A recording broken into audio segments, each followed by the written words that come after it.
It's been a big week in Kiwi League. The Warriors with another win at Mount Smart and the naming of the Kiwis Coach. Hello, this is the Kiwi League Show. I am Courtney Tidy. I am joined by Monty Beetham. Mons, it's been a great week. It's been a good week and I don't have to, keep any more secrets, although I think the secret came out on that side of the Tasman.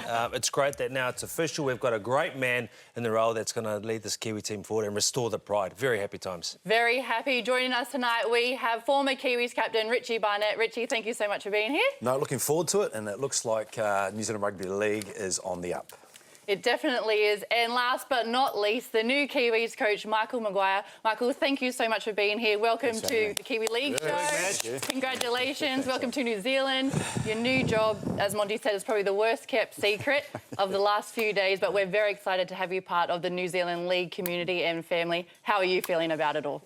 Really excited, and thanks a lot for having me. It's it's a moment, I suppose, in my coaching career that I'm refreshed. I've had a little bit of a break and I can't wait to get back into the coaching. And I love the coaching. I love being able to build teams and I've been fortunate in my time as a coach to have some highs, but look, to be able to take a country to the highs is definitely something that's on the path I'm after. Maj, when did you hear about the opportunity and when did you go, that's for me, I want that, and why?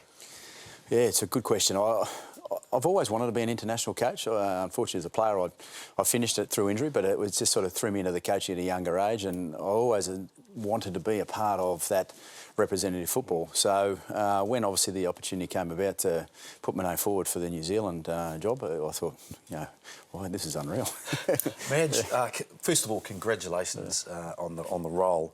I look at the restoration and pride, but I also look at the talent that we've got in the NRL. This must really excite you.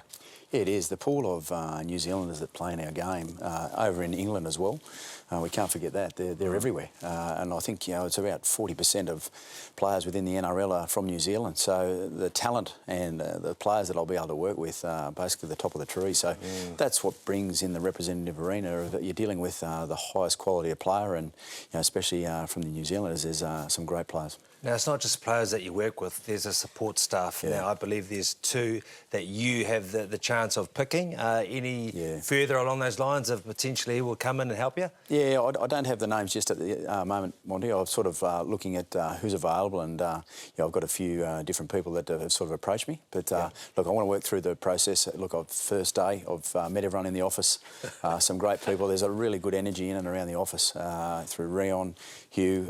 You can really sense that there's something really bubbling here in the New Zealand Rugby League, and obviously to see the Warriors start to rise and do the things they're doing, it's an exciting time moving forward.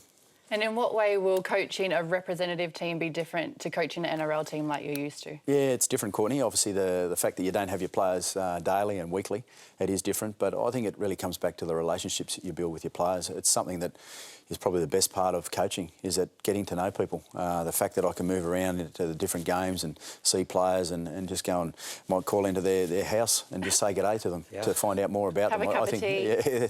All those sorts of things play a part in what's building of a team, and that's the special part of coaching, is that you're getting to know the person. And I think that's when you do come into a representative team, that the fact that the knowledge of where you've come from and how you've ended up in that position plays a big part in your performances for the jersey, because you're playing for New Zealand and that jersey is everything.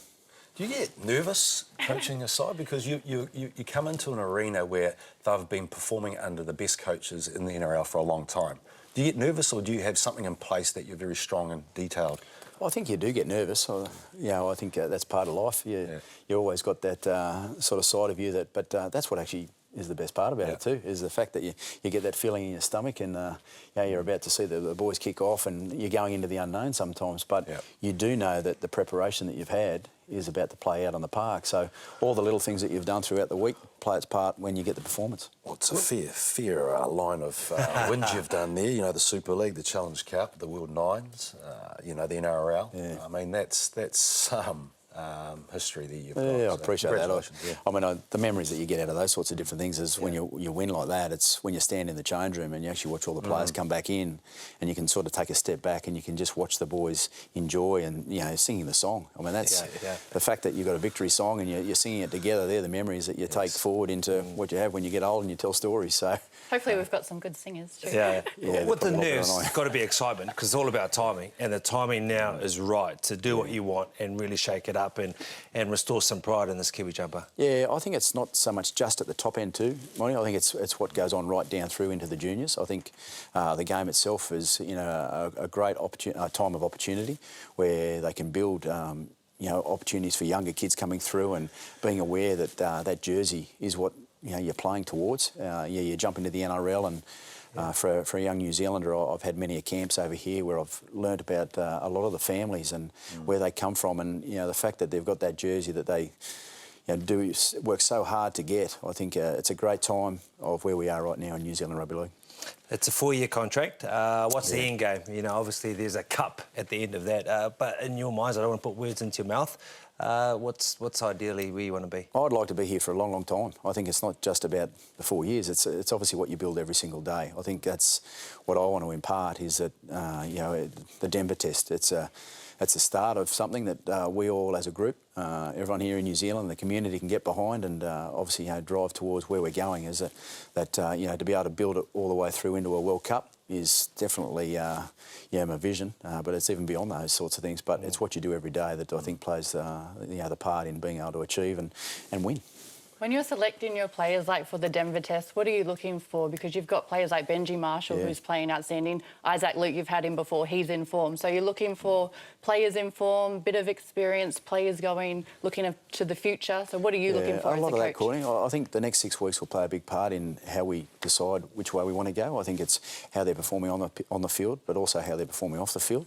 That plays a part in the character of what you're bringing to that international arena. I think, you know, how you live your life away tends to play its part on the field. So that's a big part of how we make selection, and you know, there's a lot of top quality players here to be able to pick from. So, you know, it's very competitive. Madge, do you have a part in that's obviously a selection panel? I was there for 3 years prior to Kidwell and being involved in it. How do you see that selection panel working? There's a current 3 or 4 at the moment. Do you become part of that selection, or do you want to change that, or how does that work?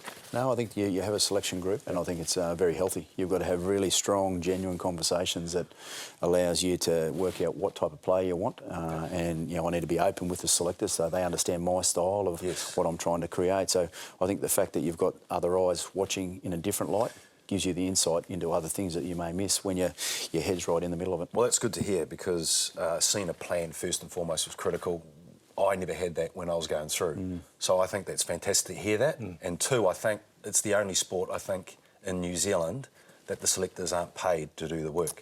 So that's probably something that needs to change, and obviously with the New Zealand Rugby League with a high performance, everything needs to change. They need to lift that bar up. And that's really something that right across what we're doing right now is that, you know, changing the expectation, expecting that we've got to have the best in everything that we're doing, and shifting that mindset is a real key to us moving forward. Fantastic. Madge, 6 weeks, not a long time to Denver. What do you want to achieve out of Denver? Yeah, well, I got asked that this morning. I actually think 6 weeks is plenty of time. There's a lot of things that I'll be able to do in 6 weeks. I love working, so I'm ready to go. So I've had my break, and 6 weeks will be allowing me to get around to the players and sort of make sure that they have an understanding of sort of what's going to happen with the Denver test, and look what's in place for the Denver test. In my time this morning, just going through it, it's really high performance in and around what's expected, how they're going to be treated, how they'll be when they're over there, and obviously then bringing them back into clubland. So, you know, I think how they play over this next 6 weeks will play a big part. Just finally on that, and you can look down the barrel too. This will be for you. Now, a lot of people at home are going to say, can he do both? Can he do both? So which camera does he get to look at now? Right down here? Yes. Now you can tell the people. I said it to you, I can do both. It's definitely something that I think will actually help me hone my skills.